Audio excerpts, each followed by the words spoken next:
महिला ये शब्द सुनकर हमारे जहन में क्या आता है? गृहिणी, किसी की अर्धांगिनी, किसी की माँ, किसी की बेटी, किसी की बच्ची, ज़्यादा से ज़्यादा डॉक्टर, इंजीनियर या फिर कोई भी तमाम हम लोग जो करियर ऑप्शंस हैं वो सुन सकते हैं, वो जान सकते हैं।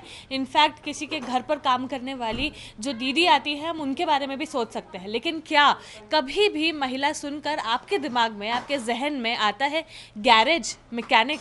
नहीं ना। लेकिन आज वो तस्वीर जो है वो बदलने हम पहुंच चुके हैं इंदौर की महिला गैरेज में, जहां पर यहाँ सिर्फ और सिर्फ महिलाएं जो है वही गैरेज का सारा काम संभालती है। और अभी भी हमारे साथ वो लोग मौजूद हैं। हम देख सकते हैं किस तरह से छोटा और बड़े से बड़ा जो भी पड़ाव इन लोगों के काम के बीच में आता है वो सभी ये लोग मिलजुल कर पूरा कर लेते हैं। करीब 2019 में इनका गैरेज जो है वो शुरू किया गया था, लेकिन कोरोना काल के चलते किन्हीं कारणों से ये गैरेज को है तब बंद कर दिया गया था, जिसके बाद 2021 से फिर से ये गैरेज की शुरुआत की गई और उसके बाद से जो नींव है उसकी वो लगातार मजबूत होती हमें नज़र आ रही है। और उसके पीछे जो कारण है वो सामने बैठी ये चार बहादुर और महिलाएं जो है वो हमें नज़र आ रही हैं। यही वो महिलाएं हैं जो यहाँ पर पूरी जी जान से अपना काम करती है और जो भी गाड़ियाँ आती हैं उन्हें सुधार कर लोगों तक वापस पहुँचाती हैं। आपको बता दें कि लगभग यहाँ पर 70% जो गाड़ियाँ आती है वो मेल डोमिनेटेड होती है, यानी कि मेल्स चलाते हैं और वो बाइक्स होती हैं। और उसके बावजूद बिना संकोच किए, बिना किसी परेशानी के ये जो बाइक्स है, ये जो गाड़ियाँ हैं, उसकी परेशानियाँ दूर करना इन लोगों के मानो बाएं हाथ का खेल होता है। तो किस तरह से ये लोग ये सारा काम करते हैं? जब इन लोगों ने शुरुआत किया था इनका करियर का तो कैसे किया था, कहाँ पर सारी ट्रेनिंग ली है, किस तरह से अब इस मुकाम तक पहुंची है, इन सभी मुद्दों पर बात करेंगे आज हम यहाँ पर मौजूद सभी महिलाओं से। और सीधे उन्हीं की जुबानी सुनेंगे कि आखिरकार सारे करियर ऑप्शंस छोड़कर एक मैकेनिक के रूप में ही आज ये लोग काम क्यों कर रहे हैं। सपना जी, आपसे ही बात शुरू करूंगी मैं। क्या मतलब ऐसा हुआ आपके साथ कि आपने सारे करियर ऑप्शंस छोड़कर एज अ मैकेनिक काम करना पसंद किया? मैम, कैरियर वाली बात कहें तो बचपन में मतलब पढ़ने का मौका नहीं मिला, क्योंकि घर में भाई बहन ज़्यादा थे, पापा के पास कोई जॉब वॉब नहीं थी। तो पढ़ने का फैमिली के मतलब वो उसके हिसाब से कि माँ बाप पढ़ाएंगे कि खिलाएंगे, उस वजह से मतलब पढ़ने का मौका नहीं मिला। पर उम्मीद थी कि चाहे इंसान ज़िंदगी में आए तो कुछ करना है। तो फिर कुछ नहीं हो पाया, पढ़ने का मौका मिला। लगता था कि पढ़े लिखे लोगों को ही जॉब मिलती है, यही सोचते थे। कम से कम 19 साल की एज में शादी कर दी। शादी के बाद 2 बच्चे हो गए, फैमिली संभालते थे हम। फैमिली में हस्बैंड भी ऑटो रिक्शा चलाते थे, तो वहाँ पर भी कभी ऐसा नहीं सोचा कि कभी कुछ ऐसा आएगा। पर हालांकि जब इस सम्मान संस्था तरफ से इन लोगों ने प्रचार किया, मतलब इन्होंने बोला कि महिलाओं को बाइक मैकेनिक बना रहे हैं, बोले बाइक सिखा रहे हैं। शुरू में थोड़ा अजीब सा लगा कि नहीं सीख पाएंगे शायद, पर हस्बैंड को बोला घर में तो उन्होंने ही मना कर दिया। बोले कि नहीं सीख पाओगे, बोले आप ये, क्योंकि बोले ये काम पुरुषों का है, बोले आप लोगों का नहीं है, ये नहीं कर पाओगे। बोले आप तो सिलाई करो। ठीक है, घर में सिलाई करती थी मैं मैडम। मतलब सिलाई में मैंने कमाया है, मैंने 3 रुपये दर्जन पे चुन्नियाँ सिली है माता जी की। मतलब 1 दर्जन 12 नग सिलते थे, उसमें सिर्फ 3 रुपये मिलते थे। तो कम से कम हमको दिन भर में मेरा 20 से 25 रुपये का भी काम नहीं होता था। पर फिर भी मैं करती थी, क्योंकि घर में इतनी वो नहीं थी कि अपन घर में हस्बैंड ऑटो रिक्शा ही चलाते थे। फिर उसके बाद धीरे धीरे मैंने मेरे हस्बैंड को नहीं बताया और चोरी छुप के ट्रेनिंग ली मैकेनिक की। अच्छा, मतलब आपने उनको बताए बिना ट्रेनिंग ली थी? चोरी छुप किया था मुझे, तो मैंने ना बिना बताए उनको ट्रेनिंग ले ली। मैं वो नहीं रहते थे घर में, मुझे पता था कब आएंगे वो, किस समय नहीं आएंगे, तो मैं उस समय ट्रेनिंग लेने आ जाती थी।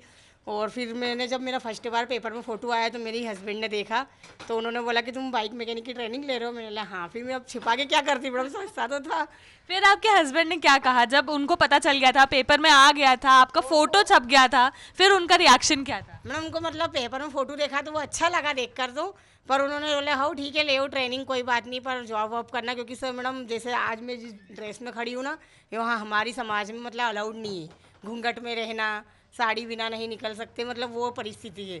फिर मेरे हस्बैंड ने नौकरी नहीं करने दी। मैंने ट्रेनिंग ली 3 महीने की, नौकरी के ऑफ़र भी आए, पर मेरे को मेरे हस्बैंड ने नहीं करने दी, मैंने नहीं करी। उसके बाद फिर लॉकडाउन जैसा समय आया ना सर, जब हम मैडम हमारी जब उस समय हमारी बहुत घर की परिस्थिति, आप सोच सकते हो मतलब कि 3-4 महीने में एक ऑटो रिक्शा वाले की फैमिली कैसे गुजरी होगी उस समय। तो मतलब बहुत दिक्कत आई। जब मुझे राजेंद्र बंधु सर की तरफ से और सम्मान संस्था की तरफ से बहुत हेल्प मिली हर चीज़ में। फिर मेरे को यहीं से ऑफ़र आया, सर ने ऑफ़र किया, बोले आप यंत्रिका गैरेज चलाओ हमारा। तो मैंने मेरे हस्बैंड को थोड़ा बोला, फिर उनको भी ऐसा लगा कि हाँ दिक्कत है घर में तो करना चाहिए। फिर धीरे धीरे मैम जैसे जैसे फैमिली में मतलब समझते सुधरने लगी, बच्चे भी अच्छे स्कूल में जाने लगे, वो करने लगे, तो उनका भी सोच बदल गई। आज मैं साड़ी से ड्रेस में आ गई हूँ। मतलब मैंने कभी टू व्हीलर भी नहीं चलाई थी, पर अब मैं टू व्हीलर भी चलाती हूँ और वहाँ से मैं ड्रेस में ही आती हूँ। अब ससुराल में भी किसी को कोई अवधि नहीं है। मतलब बढ़ोतरी हुई है स्टेटस में। अगर हम बात करें तो आप पहले घूंघट में रहते थे, लेकिन अब अपनी जो ड्रेस है गैरेज की उसमें रहते हो, बकायदा पूरे इंदौर में आप अपनी जो गाड़ियां हैं वो भगाते हैं, ऐसे ही कहें? हाँ मैडम, और उसके बावजूद मतलब घर में भी बहुत वो हुई है, समान संस्था के साथ रह के हस्बैंड ने भी मतलब किचन में हेल्प करना शुरू कर दिया है। पहले तो वो मतलब एक गिलास पानी भी नहीं पीते थे, पर अब तो अपन जाओ जब तक उनकी चाय भी बना लेते हैं, बहुत कुछ कर लेते हैं, ऐसे मैं नहीं रहती हूँ तो। और बच्चों को ही बोल देते हैं कि बेटा आप कर लो, मम्मी जॉब से आएगी तो वो लेट हो जाएगी, तो मतलब ऐसा लगता है आपको? मतलब पहले अगर हम देखें तो अभी भी कई सारी सोसाइटीज ऐसी है जहाँ पर मर्द जो है, जो मेल्स होते हैं घर के, वो बिल्कुल हाथ नहीं बटाते, लेकिन आपके हस्बैंड इतने अच्छे से आपका हाथ बटा रहे हैं। कैसा लगता है आपको जब घर जाके आपको माहौल ऐसा खुशनुमा लगता है, खुशी भरा माहौल मिलता है? बहुत अच्छा लगता है मैडम, क्योंकि पहले और अब में मैं सोचती हूँ कि पहले मैं कहाँ थी और अब मैं कहाँ हूँ। और आज मेरे बच्चे ने कभी कोचिंग नहीं देखी थी मैम, पर आज मेरे बच्चे 3 साल में मैं कोचिंग भी जाने लग गए, क्योंकि मेरे पास इतनी पैसे की पहले वो नहीं थी। अब मैं उनको अच्छी से अच्छी कोचिंग पढ़ा रही हूँ। मतलब हर तरफ से अगर हम देखें तो मैम जो है उन्होंने अपने करियर के साथ अपने लाइफ में भी कई सारे स्टेप्स जो है वो ऊपर चढ़े हैं। और भी लोग हमारे साथ मौजूद हैं, हम उनसे भी बात करेंगे। दीदी क्या नाम लिखते हैं आप? मेरा नाम प्राची सोलंकी है। प्राची जी, आपने किस तरह से अपने करियर की शुरुआत की? क्या शुरू से सोच के रखा था कि इसी लाइन में जाना है? नहीं मैडम, हमने शुरू से तो नहीं सोचा था, पर जब हमने इन मैडमों को देखा था काम करते हुए, हमारे एरिया में जब सामान सोसाइटी खुली थी गैराज, तब हमको ऐसा लगा था कि हाँ क्यों ना हम सब महिलाएं कर सकती है, तो हम क्यों नहीं कर सकते। कितने सालों से काम कर रहे हो आप? ये मैं 2 से 2.5 साल हो गए मैम। 2-2.5 साल हो गए हैं। अच्छा, शुरू कैसे किया? आपको आता था? किस तरह से ट्रेनिंग ली? क्या किया आपने? हाँ, शुरुआत में तो क्या मैडम, हमारे जिस एरिया में खुला था हम उसी एरिया में रहते हैं, तो जैसे सपना मैडम ने बताया है वो वहीं पर ट्रेनिंग लेते थे, तो ये फैमिली मेम्बर भी है, तो इन्होंने ही बताया था हमको कि वहाँ पर सामान सोसाइटी में महिलाओं को गैराज का काम सिखा रहे हैं। तो हम वहाँ गए, हमने देखा, पर फिर वही कि फैमिली वालों ने मना कर दिया था, क्योंकि उस वक्त मेरा कॉलेज चल रहा था। बाइक चलानी जब सीखी तब प्रॉब्लम्स फेस की होगी ना कई सारी? हाँ सर मैडम, की थी ना, जैसे बाइक उठाने में भी प्रॉब्लम फेस की थी। शुरू गियर डालने में तो 10 की स्पीड में हमने चौथे गियर में ही गाड़ी चला दी थी शुरू सीख रहे थे जब, जिसमें 5 की 10 की स्पीड में फर्स्ट गियर में गाड़ी चलाई जाती है। अच्छा, अब अच्छे से आती है आपको गाड़ी चलानी? आप कहीं से भी जाकर लेकर आ जाते हैं मैम। बिल्कुल। अच्छा, आपकी फैमिली की तरफ से सपोर्ट की अगर बात करें तो कैसा था जब उन्हें पता चला कि आप ऐसा काम शुरू करना चाह रही हैं, आप इनके साथ काम करना शुरू करना चाह रही हैं? कैसा था आपकी फैमिली की तरफ से? शुरू में तो मैडम ऐसा था कि मम्मी का तो शुरू से ही सपोर्ट था, बस थोड़ा सा पापा का ही था कि वो ऐसा कह रहे थे कि मैं तुमको लेक्मे कंपनी में बोले एज अ पार्लर में कर देता हूँ ऐसा, तो पर हमने मना कर दिया कि नहीं, हमने ये सीखा है तो हमको इसमें जॉब करने दो। पर मम्मी ने, चाची ने, सबने बहुत सपोर्ट किया मैम। और ये मैडम जो सपना मैडम है वो हमारे चाची लगते हैं। अच्छा। तो उन्होंने भी बहुत सपोर्ट किया, उसी कारण हम यहाँ पर आ सके। और यही कि हमारे पापा ये नहीं मान रहे थे, तो फिर सामान सोसाइटी टीम भी आई थी घर पे समझाने पापा को कि कुछ नया है, अलग हटके, तो क्यों नहीं कर सकते। अच्छा, अब कैसा लगता है जब आपके फादर आपको देख रहे हैं इतना ग्रो करते हुए, सारा काम करते हुए? मतलब मेल से कंधा, लड़कों से कंधा मिलाकर आप चल रहे हैं, तो अब आपके जो पिता हैं वो क्या कहते हैं?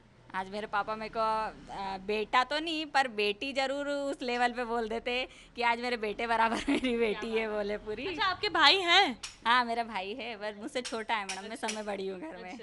अच्छा, अगर हम देखें तो आपने पढ़ाई की है, मतलब कहाँ तक पढ़े थे आप, और उसके बाद कैसे आपके दिमाग में आया कि नहीं मुझे सब कुछ छोड़ के यही करना है?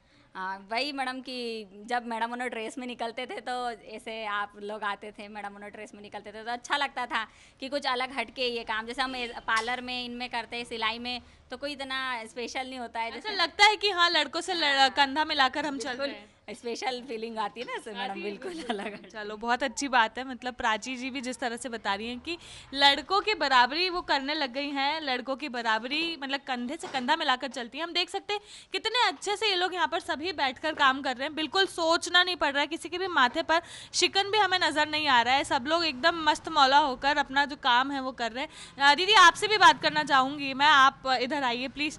क्या नाम लिखता है सबसे पहले तो ये बताइए, और फिर हम आपसे भी जानेंगे कि कितने सालों से काम कर रहे हैं, और क्या आपके साथ आपके जीवन में क्या लाइफ पहले थी और अब आपकी लाइफ कैसी हो गई है? मेरा नाम दुर्गा मेड़ा है और मुझे 4 से 5 साल हो गए काम करते हुए। 4 से 5 साल? अच्छा, सबसे सीनियर हैं क्या? हाँ, हम सबसे पहले वो ट्रेनर है। अच्छा, जो 2018 में ही हमने ट्रेनिंग ली। इसके बाद मैंने जॉब भी करी शोरूम पे, हीरो के शोरूम पे। इसके बाद 2020 में मेरे हस्बैंड की डेथ हो गई। तो इसकी वजह से मैं थोड़ा नर्वस होके घर पे ही बैठ गई थी, मैंने काम करना बंद कर दिया था। उससे पहले आप मतलब शोरूम पर काम करते थे, तब भी आप गैरेज का ही काम करते थे? नहीं नहीं, जैसे यहाँ से ट्रेनिंग ली ना, इसके बाद मैंने यहाँ से ट्रेनिंग लेके मैंने शोरूम पे भी वो सर्विस सेंटर पे काम किया। नहीं, जैसे आप पहले बोल रहे कि हस्बैंड की डेथ के बाद आपने सारा काम करना छोड़ दिया था, तो उससे पहले क्या करते थे? उससे पहले भी मैं उनके सामने ही ये काम सीखी थी। उन्होंने आगे रह के ये सिखाया था, हमको पता चला कि यहाँ पर ट्रेनिंग मिल रही है मैकेनिक की, तो मैंने भी ट्रेनिंग ली। मेरे हस्बैंड ने आगे रख के मुझे सिखाया कि अच्छा है, देखो तो सही, ये नया काम है, महिलाओं के लिए कर लो, कोई दिक्कत नहीं। लेकिन बाहर जो पड़ोसियाँ देखते हैं तो मुझे अच्छा नहीं लगता, वो कुछ बोलते जैसे कि वो बोलते ही क्या है, पार्लर कर लो या फिर रेडीमेड सिलाई कर लो, ये मैकेनिक काले पीले हाथ होते हैं, तो आप ऐसा काम क्यों चुना, बोले आपने। तो मैंने बोला कि ये सबसे अलग है और महिलाओं के लिए कुछ अलग है, तो क्यों नहीं अपन करके तो देखे। तो फिर मैंने अच्छे से करा भी, और जब मैं पूरा काम सीख गई हुई, इसके बाद में से मेरे पड़ोसी भी बोलते हैं कि भाभी जी हमारी भी गाड़ी कर देना। और जब न्यूज़ में पेपर में आते हैं तो मेरे रिश्तेदार भी बोलते हैं, बोले बहुत अच्छा काम है, हमने तो कभी सोचा नहीं कि इस मुकाम पे तुम खड़ी रहोगी। अच्छा, मतलब आप कई लोग आपको देख रहे हैं काम करते हुए, तो आपकी तारीफ भी करते हैं? तारीफ भी करते हैं। और मेरे जैसे रिश्तेदार है पास के, जैसे मेरे पड़ोसी है, तो वो मुझे गाड़ियाँ भी देते हैं। बोले मेरी गाड़ी यहाँ से ले जाना चला के और मेरी गाड़ी की सर्विस करके लाना। क्या बात है। फिर कैसा लगता है जब घर वाले अब ऐसा बोलते हैं कि हाँ ये करके ला देना, उन्हें बहुत भरोसा है आप पे कि आप करके ला ही दोगे? बहुत ही अच्छा लगता है, मेरे को भी बहुत अच्छा लगता है। और फिर मुझे साइकिल चलाना नहीं आता, आज मैं बाइक चला रही हूँ इंदौर सिटी में। अच्छा, कब सीखी थी बाइक चलाना? 2018 में ही सीखी थी? नहीं, 2 साल बाद ही सीखी मैं, जब यहाँ जुड़ी हूँ इसके बाद ही सीखी मैंने। अच्छा, जब बाइक चलाना सीखी तब प्रॉब्लम्स हुई थी? लोग देखते थे, लोग कुछ बोलते थे? हाँ, जब बाइक सीखी थी मुझे मतलब 2-3 बार तो गिरी थी, घुटने भी फूटे थे। एक बार तो सर की गाड़ी ही ठोक दी मैंने सेंटर पे। तो इसके बाद में बोले तो ये गाड़ी वाड़ी चलाने का काम छोड़, और हाथ पे टूट जाएंगे, वैसे ही घर बैठेगी। बोले तो नहीं, मन का एक बार गिरेंगे 2 बार गिरेंगे, वो ठुक ठुक के तो ठाकुर बनते बोलते ना। अच्छा, अब अगर लोगों का रिस्पांस देखें तो शुरू में जब यहाँ पर आप जैसे सबसे पुराने हैं इसलिए मैं आपसे ये सवाल पूछ रही हूँ, जब शुरू में लोगों ने देखा कि यहाँ पर महिलाओं द्वारा एक गैरेज संचालित किया जा रहा है, तो क्या उन लोगों का रिएक्शन था? क्या कहते थे लोग? आते थे, नहीं आते थे? शुरू में लोग आते हैं तो अजीब सी बातें करते, बोले आप महिला है, मैकेनिक की कैसा गाड़ी का काम करेगी, लेकिन आप खोल के बैठे हो तो हम देखते तो सही, करवाएं तो सही। वो सामने बैठ के और हमारे सामने गाड़ियाँ करवा के ले जाते। जब वो 1 घंटा 2 घंटा बैठते हैं, उनके सामने हम पूरी गाड़ी कंप्लीट करते हैं, तब उनको यकीन आता है कि आप लोग भी ये काम कर सकते हैं। वाह, अब तो मेरे पड़ोसियों को भी बोलूँगा, हम प्रचार करेंगे कि महिलाएं गाड़ियाँ सुधार सकती है, सर्विस कर सकती है, तो हमको भी बहुत खुशी होती है। अच्छा, अप्रोक्स कितनी गाड़ियाँ आप लोग एक दिन में सुधारते होंगे? हाँ, एक दिन में हो जाती है 8 से 10 गाड़ियाँ। हाँ, कोई परेशानी ऐसी कभी आपको होती है कि हमें कोई और चाहिए जो हमारी ये गाड़ी की परेशानी देख सके? नहीं नहीं, अब हम खुद पर ही वो करते हैं, अब किसी की हेल्प नहीं चाहिए क्या हमको। बात है। मतलब महिलाएं इतनी सक्षम हो चुकी है यहाँ पर गैरेज चलाते हुए कि उन्हें किसी की भी ज़रूरत जो है वो नहीं पड़ती है, खुद ही सारे काम कर लेती हैं, खुद ही सारी चीज़ें निकाल कर उठा पटक कर आखिरकार उसे जोड़कर एक गाड़ी में तब्दील कर लोगों को पहुँचा ही देती है। एक ट्रेनी भी यहाँ पर मौजूद है, हम उनसे भी पूछेंगे किस तरह से वो ट्रेनिंग जो है वो ले रही है, किस तरह से उन्हें चीज़ें सिखाई जा रही है। बाइक चलानी सीखी है, नहीं सीखी? अभी नहीं सीखी है। सीखना है? हाँ, सीखना है। क्या लगता है कि बाइक चला के कैसा लगेगा? कुछ ऐसा लगता है कि हाँ मुझे सीखना है, मुझे करना है? लगता है ना कि सीखना है, क्योंकि गाड़ी का ट्रायल भी लेना पड़ता है ना। अच्छा, आप जैसे सबसे छोटे हो, आपके घर में जब पता चला था कि आपको यहाँ पर काम करना है, तो उन लोगों के रिएक्शंस कैसे थे? उन लोग के कोई रिएक्शन नहीं थे। खुश थे? हाँ, खुश थे वो लोग। पापा मम्मी सबने सपोर्ट? हाँ, सबने सपोर्ट किया था। क्या बात है। अच्छा, पढ़ाई की है आपने? हाँ, 10th की है। 10th तक पढ़ाई की है। हाँ। अब कैसा लगता है कि आगे कहाँ तक जाना है, किस मुकाम तक जाना है? यही करना है अभी तो, आगे भी। नहीं, इसके मतलब खुद का गैरेज खोलने की सोच रहे हैं कभी? हाँ, खुद की गैरेज खोलना है। क्या बात है। तो मतलब जिस तरह से आज हमने यहाँ की महिलाओं से बात की, युवतियों से बात की, उन लोगों का कहना यही है कि महिला है वो कुछ भी कर सकती है, और एक्चुअली उसका उदाहरण जो है वो लोग यहाँ पर पेश कर रहे हैं, किस तरह से सभी लोग यहाँ पर गाड़ियों में सुधार करने में लगे हुए हैं, हर तरह की सुविधाएं जो है वो लोगों को पहुँचा रहे हैं। हमें बताया भी कि किस तरह से लोग जो थे वो पहले टॉन्ट करते थे, पहले 10 बातें करते थे, लेकिन उसके बाद जब उनके द्वारा काम किया हुआ देखा उन्होंने, तो सभी के जो मन है वो परिवर्तित हो गए, और सभी को लग रहा है कि नहीं, एक्चुअली वो महिला है वो कुछ भी कर सकती है, वो गैरेज भी चला सकती है, वो घर भी चला सकती है। और इसी के साथ सबसे अच्छी बात हमें ये देखने को मिली कि महिलाएं जो अब गैरेज से घर जा रही है, उनके पति उनकी गृहस्थी में भी हाथ बटा रहे हैं। तो कहीं ना कहीं जो सोसाइटी है वो ग्रो अप कर रही है, कहीं ना कहीं चीज़ें जो है वो बदल रही है, और हम अच्छी दिशा की ओर ही बढ़ रहे हैं। इस तरह से ही हम अच्छी दिशा की ओर बढ़ते रहें, इसी की हम लोग अपेक्षा करते हैं, और इस तरह की स्टोरियाँ आपके साथ शेयर करते रहेंगे। बने रहिए हमारे साथ। मैं निहारिका शर्मा, कैमरा पर्सन संतोष जटवन के साथ, खबर बेबाक इंदौर।